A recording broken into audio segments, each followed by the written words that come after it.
Bien, buenas noches, chicos, chicas, ¿cómo están? Buenas noches, profe, ¿me escucha? ¿Escucho? Ah, ya, ahora sí. Bien, Buenas noches, profe. buenas noches, Carlos. Bueno, entonces, ¿tienen alguna duda? Hemos estado viendo lo que es la introducción a la microbiología, eso lo vimos el día lunes, ¿no? De ahí empezamos a hablar ya de lo que es el proceso infeccioso, que generalmente es donde hay más dudas, así que seguro de ahí me preguntarán. Luego viene lo que es virulencia y empezamos a hablar ya de las bacterias, ¿no? Y empezamos con los bacilos gram positivos. Hasta el video que han a ver de ayer, habíamos sobre el Bacillus cereus y el Bacillus anthracis, que ahí es donde queda la clase ayer. Y en el video de día, no sé si lo han visto, ya empezamos, terminamos, perdón, Bacillus anthracis y empezamos los Clostridium. Ya hemos visto el Clostridium tetani y creo que el perfringens más. ¿Ya? Bien, entonces, preguntas sobre lo que ya hemos visto.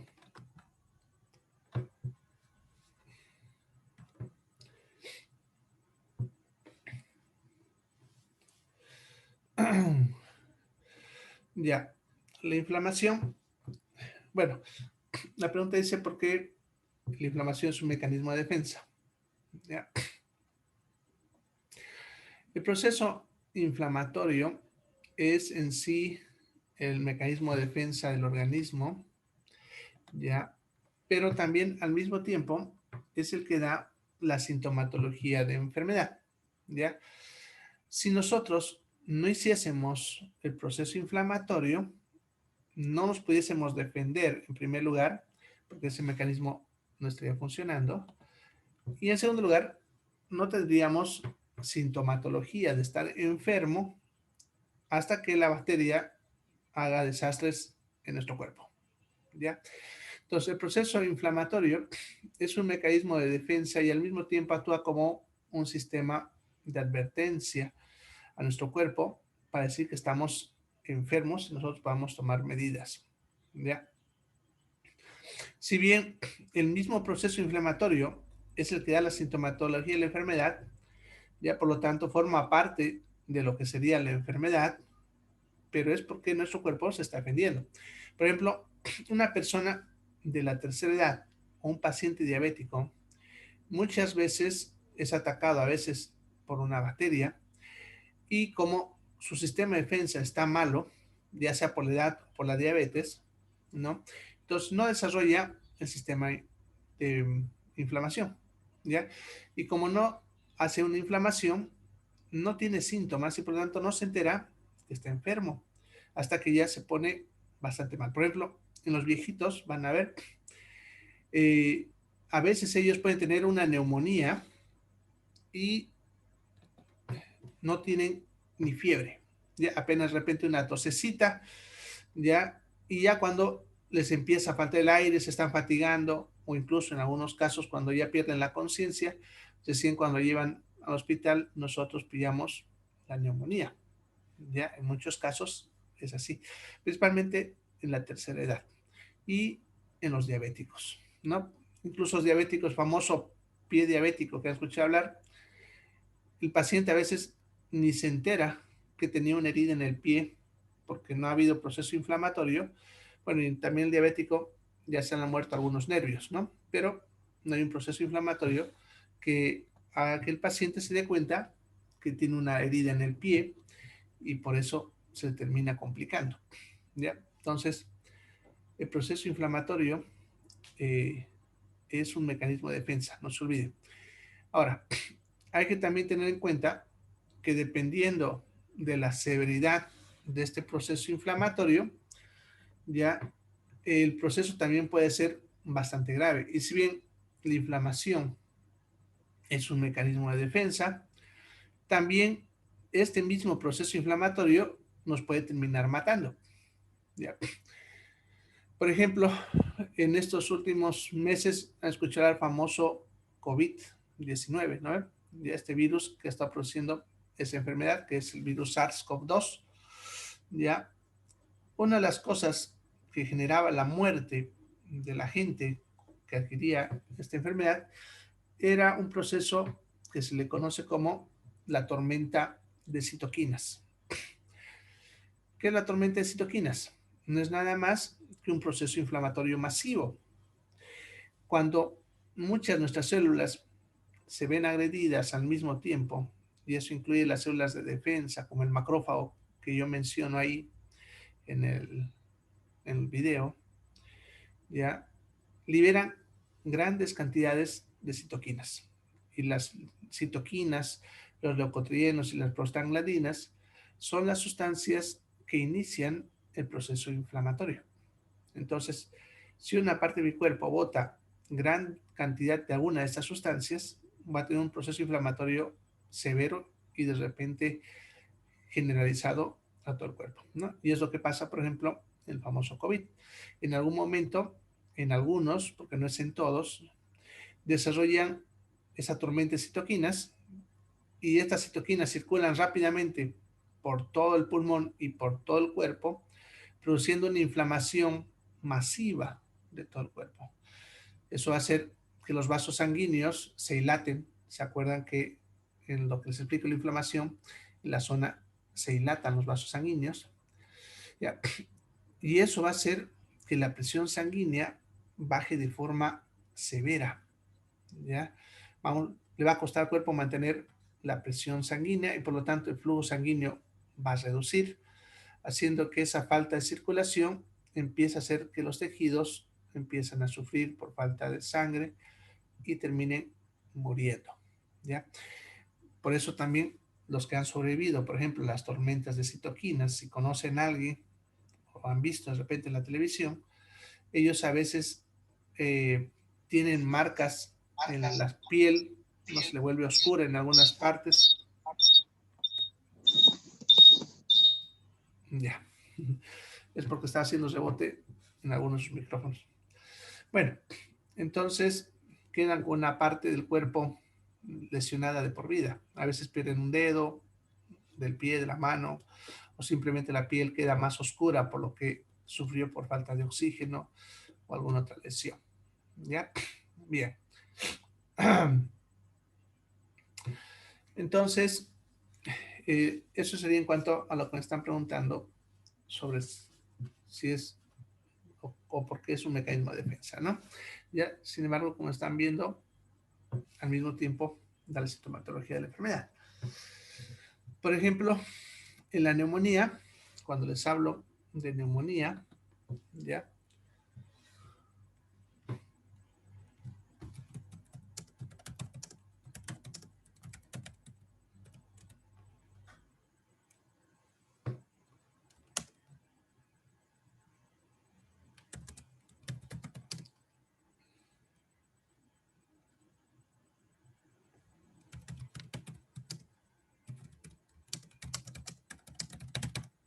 Bien, perdón. Entonces, la neumonía, por ejemplo, que lo vamos a ver más adelante, el paciente entre sus síntomas va a tener fiebre, que eso también es un mecanismo de defensa que ahorita les voy a aclarar, pero lo aclaro en el video. Va a presentar dolor del tórax, en la zona afectada, ¿ya?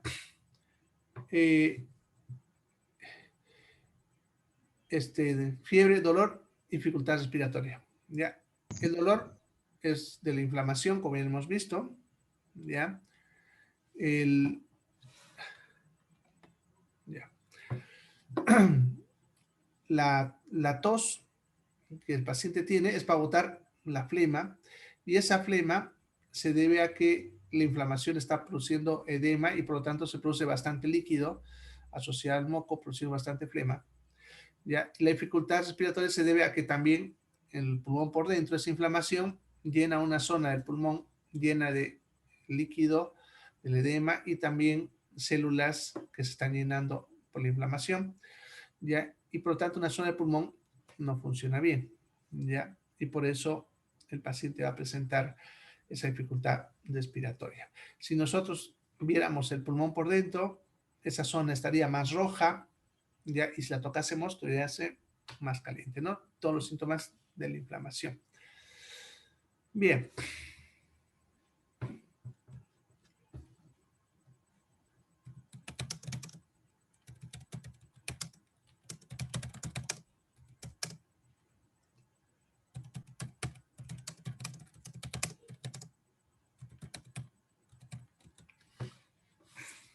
Bueno.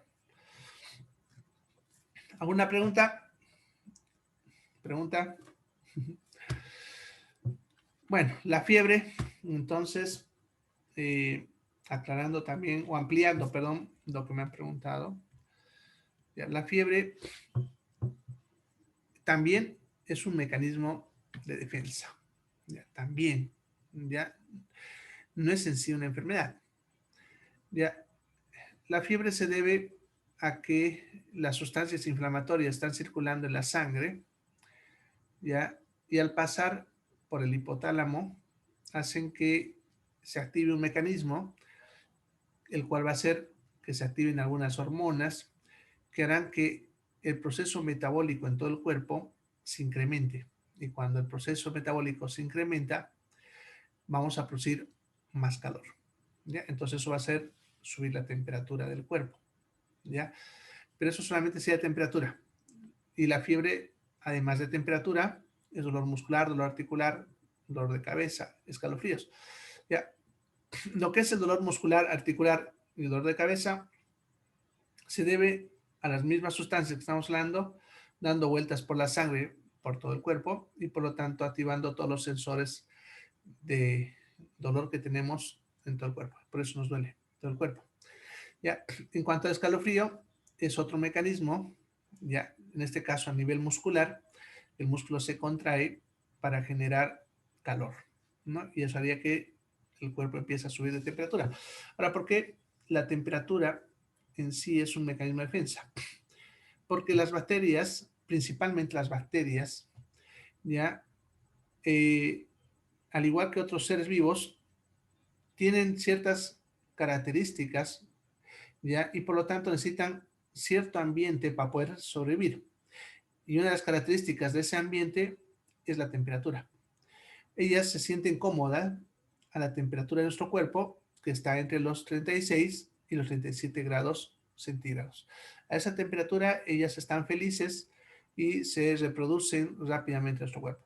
Sin embargo, cuando la temperatura empieza a subir, es un ambiente que a ellas no les gusta y por lo tanto dejan de reproducirse, ya, o disminuyen su tasa de reproducción. ¿Ya? Y eso para nosotros es una ventaja, ya que al igual que en cualquier guerra, cuando las bacterias están atacando, el número es importante. ¿Ya?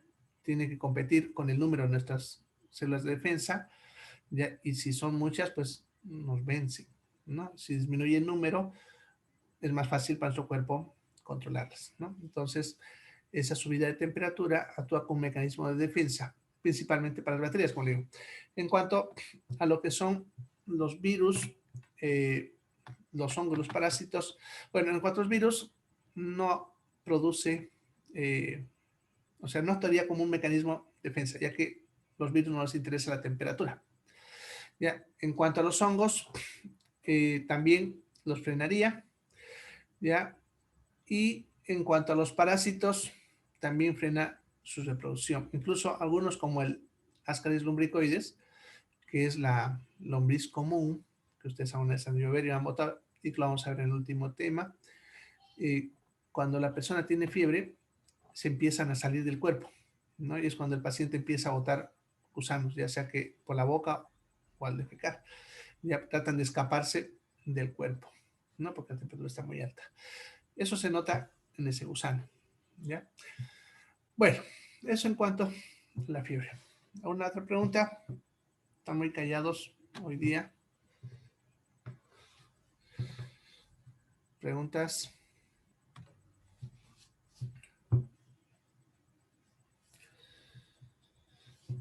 Bueno, Profe, te escucho. una pregunta fuera de la clase.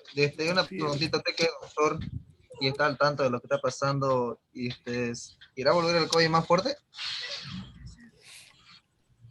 allá. Se prevé, bueno, se prevé que haya una curva de nuevo alrededor de marzo, ¿ya?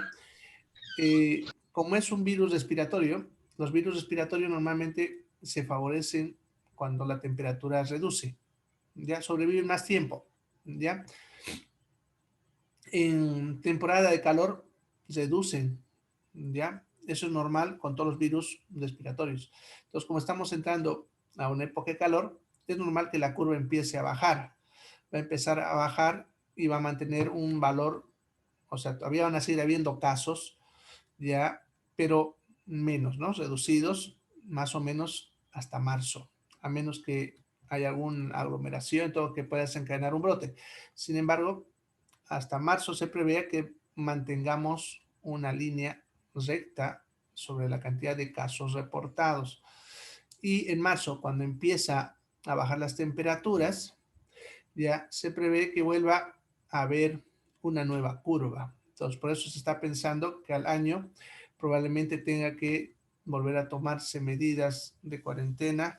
Tal vez no como las que tuvimos, así tan estricta, pero por lo menos se reducirán a como estuvimos más o menos en septiembre, ¿no? Reduciendo horarios, etcétera, ¿no?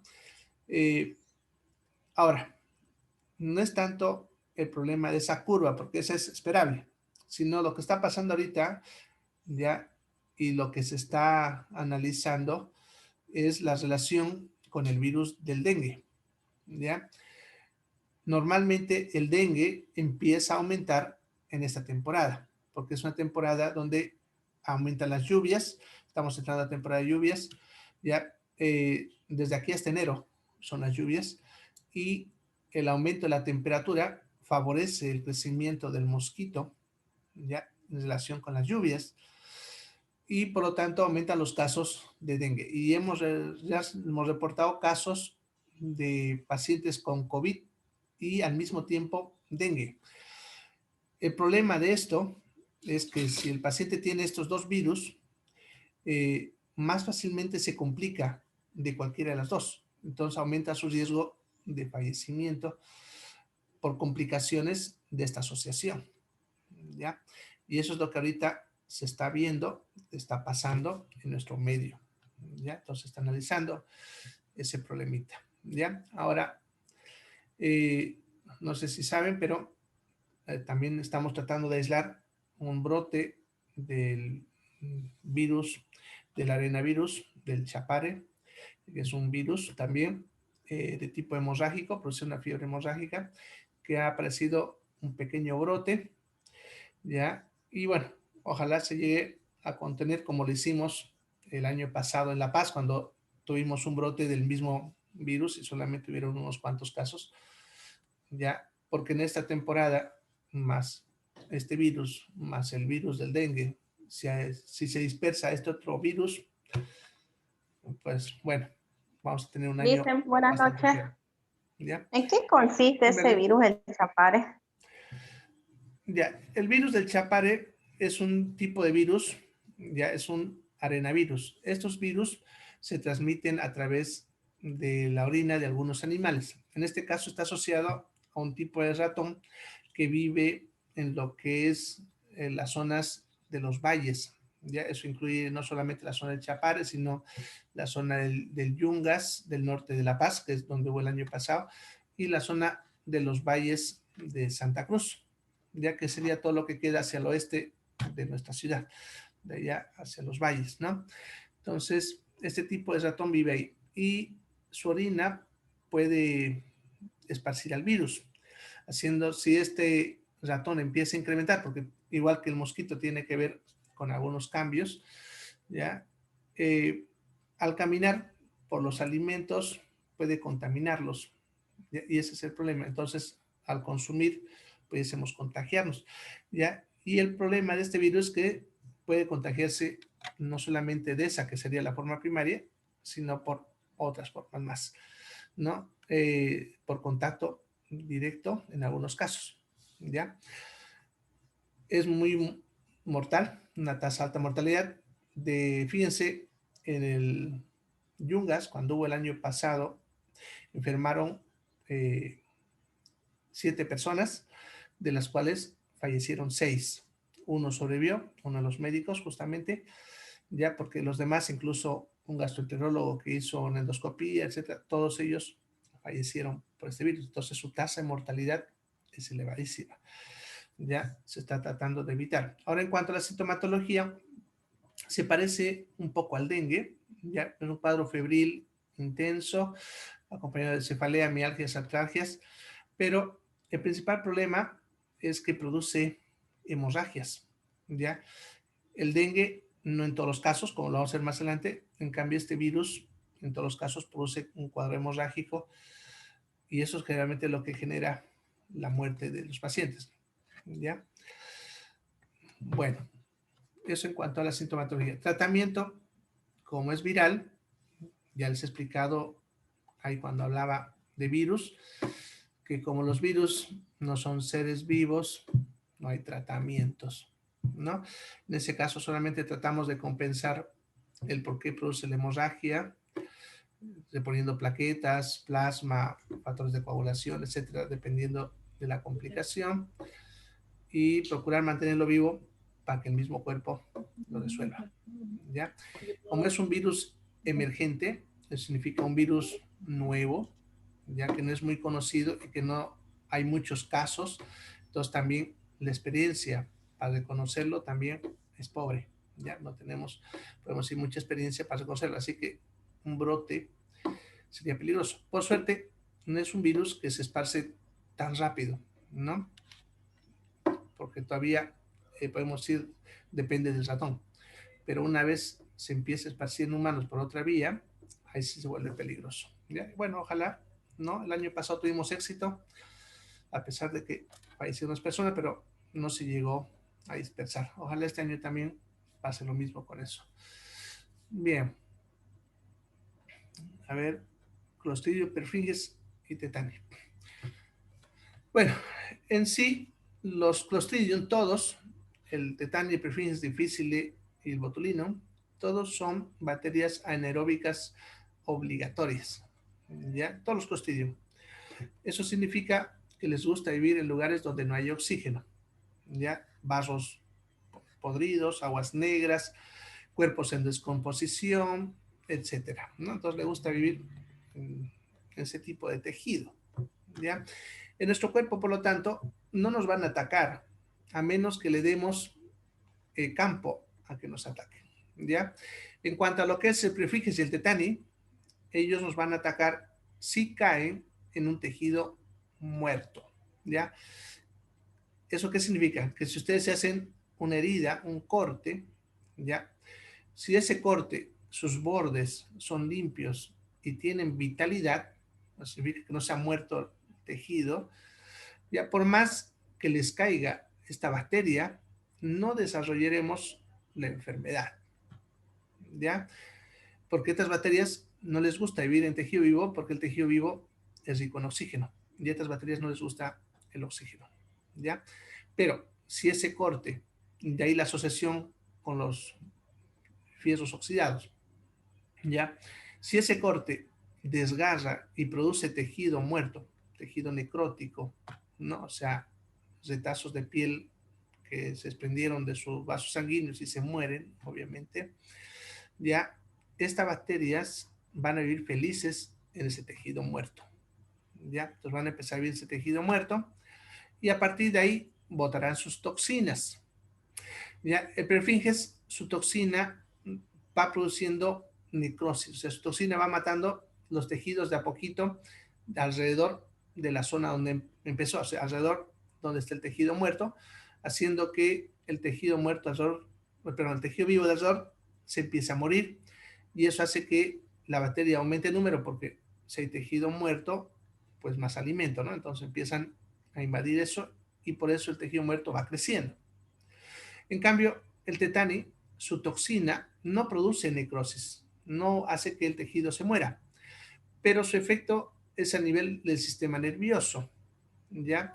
Y como es una toxina que no podemos eliminarla, se va acumulando en el cuerpo de a poquito y conforme va aumentando la cantidad de la toxina en el cuerpo, va haciendo más efectos a nivel del sistema nervioso. Y su efecto es hacer que hayan contracciones musculares, ¿ya? Así como calambres, pero imagínense en todo el cuerpo. Ya en el video le explico que produce ciertos signos, ¿no? Con la risa sardónica, que es la contractura de los músculos faciales, el trismus, que es la contractura de los músculos masticatorios, que hace que aprieten el diente, y el opistótonos, que hace que el paciente se tuerza atrás como un puente, ¿ya? Y en este caso el paciente fallece porque no puede respirar y esa falta de oxígeno termina dañando el cerebro, ¿no? Así nos matan estas dos bacterias para alimentarse luego de nuestro cuerpo muerto, ¿ya? En cuanto al difícil, es una bacteria que no es tan agresiva como estos dos y vive en el intestino igual que el prefinges y su cantidad de toxina que produce es muy poca y es muy suave. Por eso, a pesar que vive ahí, no nos causa daño a menos que aumente su población. En ese caso, su toxina alcanzaría suficiente cantidad para causar daño en el propio intestino. En cuanto al Clostridium botulinum, no le gusta alimentarse de nosotros, por lo tanto no nos ataca normalmente. ¿Ya? Además, su proceso metabólico suele ser lento, por lo tanto, si ingresase al cuerpo, no va a desarrollarse de forma adecuada, ¿ya? Y lo vamos a eliminar.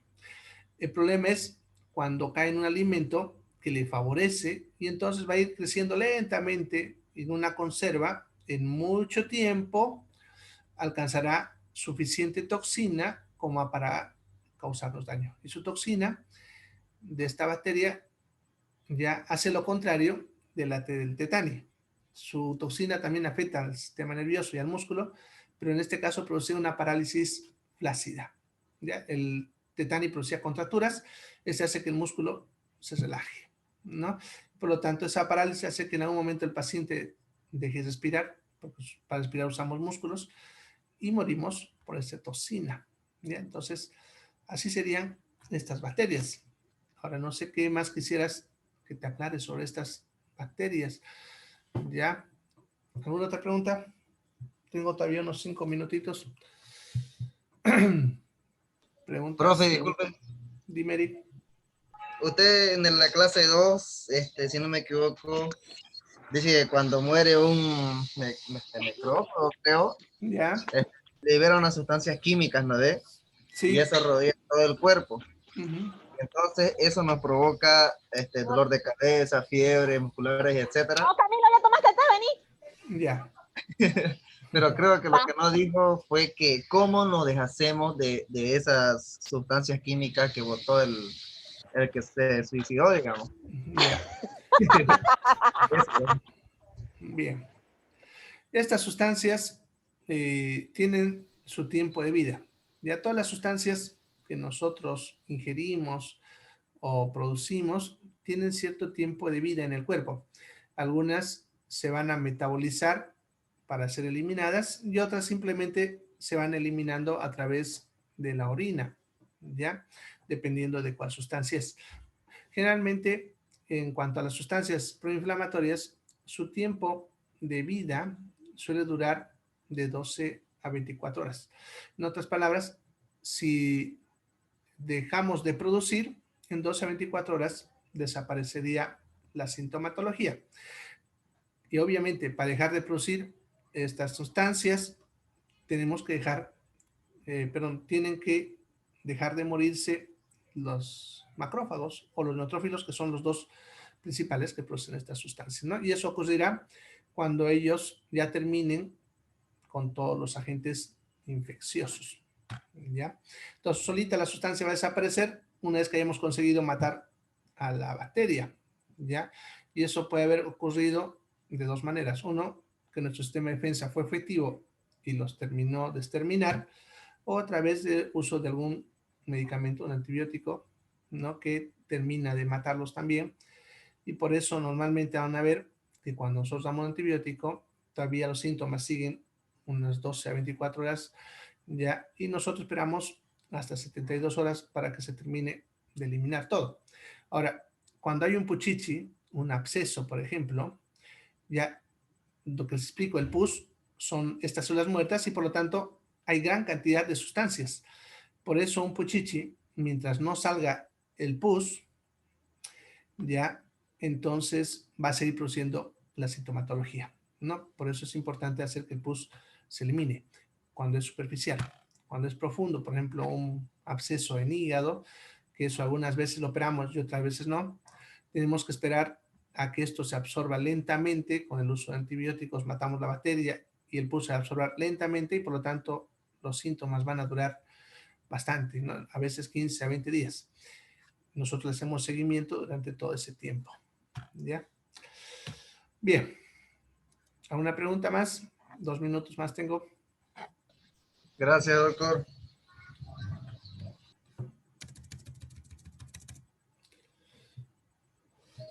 Bueno, si nadie pregunta, una pregunta más, profe.